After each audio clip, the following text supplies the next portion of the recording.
How come we have no competition, हमारा competition ही नहीं है साहब। तो मैंने उससे एक सवाल पूछा, मैं आप सब लोगों से यही सवाल पूछ रहा हूं, तो ध्यान दीजिएगा क्योंकि आप लोगों को जवाब देना है, तो सवाल ध्यान से सुनिएगा। तो मैंने उससे सवाल यह पूछा और आप लोगों से वही पूछ रहा हूं, साहब आप कितने लोगों को जानते हैं जो सड़क पे चल रहे हैं इस टाइम, जो जितने उनको पैसे मिलते हैं उससे ज्यादा काम करने को तैयार हैं? कितने लोगों को जानते हैं आप? Hello, hardly any. सब ज्यादातर लोग ऐसे हैं जिनको जितने पैसे मिलते हैं उतना भी काम नहीं करना चाहते, और एक दूसरा वर्ग है जो उतना ही काम करता है जिससे उसकी जान छूट जाए साहब, और एक बहुत छोटी सी परसेंटेज है जिसको जितने पैसे मिलते हैं उससे ज्यादा काम करके वो आपको लौटाते हैं। मैंने उससे पूछा कि अगर आप उस छोटी सी परसेंटेज में आते हो, चाहे आपका जो भी प्रोफेशन हो, आप मुझे बताइए आपका कंपटीशन है कहां साहब? ध्यान से सुनिएगा, कई वकील बैठे हुए यहां। आज की तारीख में आपको अच्छा वकील नहीं मिलता साहब, अच्छा डॉक्टर नहीं मिलता साहब, आपको अच्छा अकाउंटेंट नहीं मिलता, अच्छा प्लम्बर नहीं मिलता, अच्छा इलेक्ट्रीशियन नहीं मिलता। सवाल यह है कि जितने आपको पैसे मिलते हैं उससे ज्यादा काम करने को आप तैयार हैं? आप देखें, किसी सफल इंसान की जीवनी पढ़ें और किसी सफल ऑर्गेनाइजेशन की जीवनी पढ़ें आप, उन सब लोगों ने एक ही सिद्धांत से जिए हैं, और वो सिद्धांत है मुझे जितना मिलेगा उससे ज्यादा लौटाऊंगा अपने परिवार को, जितना मिला है उससे ज्यादा लौटाऊंगा अपनी कस्टमर को, जितना मिला है उससे ज्यादा लौटाऊंगा अपनी ऑर्गेनाइजेशन को, और जितना मिला है उससे ज्यादा लौटाऊंगा अपनी समाज को साहब।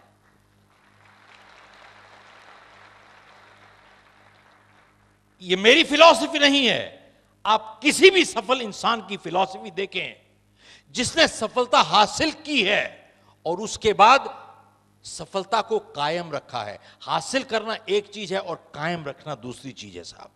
सफलता हासिल की है और उसके बाद कायम रखा है, और तीसरी बात, उसके बाद अपनी गुडविल, सद्भावना मेंटेन की है। तीन चीज जरूरी है, सफलता, सफलता को कायम रखना, और तीसरा सद्भावना, गुडविल मेंटेन करना। तीनों को अगर जिसने मेंटेन किया है वो सब इसी सिद्धांत से जिए हैं, मुझे जो मिला है उससे ज्यादा लौटाऊंगा अपने परिवार को, जो मिला है उससे ज्यादा लौटाऊंगा अपने कस्टमर को, जितना मिला है उससे ज्यादा लौटाऊंगा अपनी ऑर्गेनाइजेशन को, और जो मिला उससे ज्यादा लौटाऊंगा अपनी समाज को। साहब एक बात बताइए कि हम सब अगर आज से इस सिद्धांत से जिए, हमारा कंपटीशन है कहां साहब? हम ही कंपटीशन बन जाते हैं दूसरों के लिए साहब। We have no competition, we become the competition. अब एक बात बताइए, इतनी छोटी सी चीज समझने के लिए पीएचडी की जरूरत है भैया? अच्छा, इतनी छोटी सी चीज समझने के लिए एमबीए की जरूरत है? जानते हो, एमबीए और पीएचडी करने के बाद फिर भी नहीं समझ में आती लोगों को। मुश्किल तो ये है, दुख की बात ये है।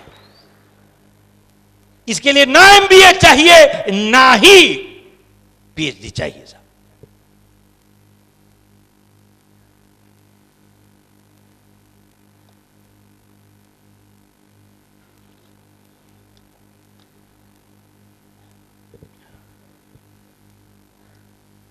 भाई साहब, आपको 1973, अब जिन्होंने पहले सुना होगा उसके लिए थोड़ा सा रिपीट होगा, बट 1973 की बात बता रहा हूं। जनवरी 1973 मुझे बहुत अच्छी तरीके से याद है। हम लोग की कोल माइंस थी इंडिया में, तकरीबन 1000 लोग काम करते थे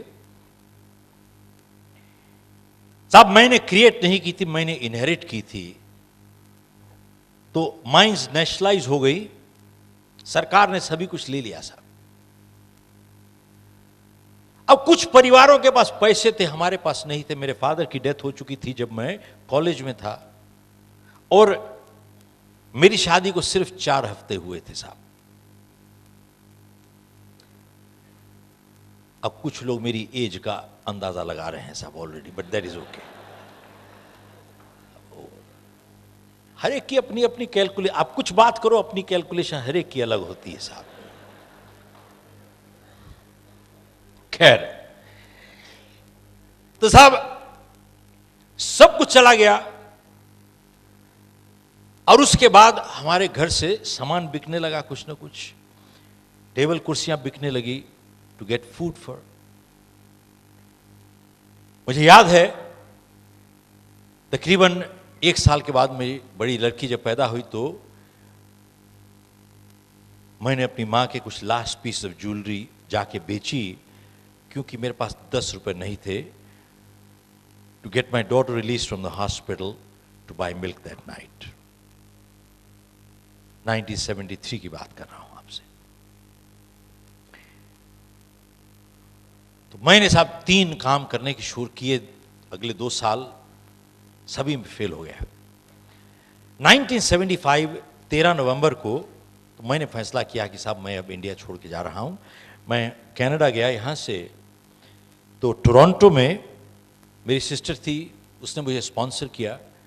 तो वहां पे हमने 1 बेडरूम रेंट किया, वहां पे जमीन पे सोते थे। तो मेरी वाइफ एमबीए है, उसने एक बैंक में जाके $600 महीने की नौकरी ली ताकि घर का खर्चा चलता रहे, और मैं साहब सूट टाई लगा के बाहर निकल जाता था। अब कोई पूछते थे कि भाई क्या काम करते हो, अब ये कहने में तकलीफ होती थी कि बेरोजगार है भाई। मैं कहता था सर इंपोर्ट एक्सपोर्ट। कोशिश की थी, ऐसी बात नहीं है। खैर, साल बीत गया साहब, इंपोर्ट एक्सपोर्ट टाई लगा के घूमते हुए, कुछ इंपोर्ट एक्सपोर्ट नहीं हुई। खैर, एक दिन मैं वहां से एक ट्रेड शो से गुजर रहा था, तो मेरे पीछे कनेडियन भी आ रहे थे, थोड़ा हैंडीमैन लगे, निक्कर टी शर्ट पहने हुए। तो मेरे पास आए, मेरा नाम पूछते हैं क्या काम करते, बोले इंपोर्ट एक्सपोर्ट। तो मेरे को पूछते भाई कितने पैसे कमा लेते हो साहब। उस दिन ने होश में आया, ये सोच में आई कि भाई चाहे जितने मर्जी सूट टाई लगा लो, दुनिया 2 मिनट में समझ आती है जेब खाली है भाई। तो मैंने उसको बोला भाई इससे तुम्हारा क्या लेना देना।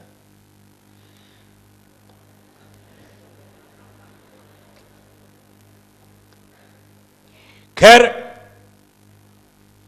मैंने उससे पूछा तुम्हारा नाम क्या है, बोले बिल बियर। मैं कहा क्या काम करते हो, बोले मैं गाड़ियां साइमनाइज करता हूं। अब जिनको मालूम नहीं है साइमनाइज क्या होता है साहब, ये एक थोड़ा अंग्रेजी का बड़ा लफ्ज है, मशीन से गाड़ियां धोना और कुछ नहीं साहब। बोले गाड़ियां साइमनाइज करता हूं। मैंने कहा अच्छा, तुम कितने पैसे बना लेते हो भाई, बोले कभी $40 $50। तो दरवाजे से जैसे हम लोग निकल रहे थे, जैसे कि मेरे दिमाग से उसने एकदम पढ़ लिया हो, मेरे कंधे पे हाथ रख के मुझे रोक के कहता है गाड़ियां साफ करोगे भाई।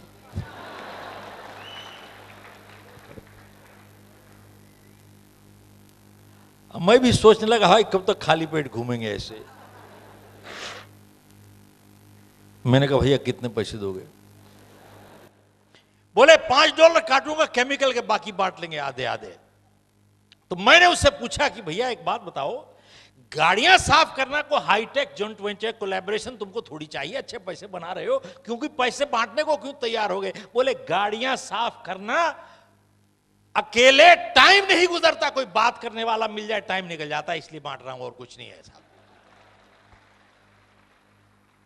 तो साहब दूसरे दिन गए, हमने गाड़ियां साफ की, $25 दोनों ने बना लिए पॉकेट में। अगले दिन $35 $30 $40, रोज थोड़े थोड़े थोड़े पैसे बनते रहे, कुछ ना कुछ खरीदते रहे साहब।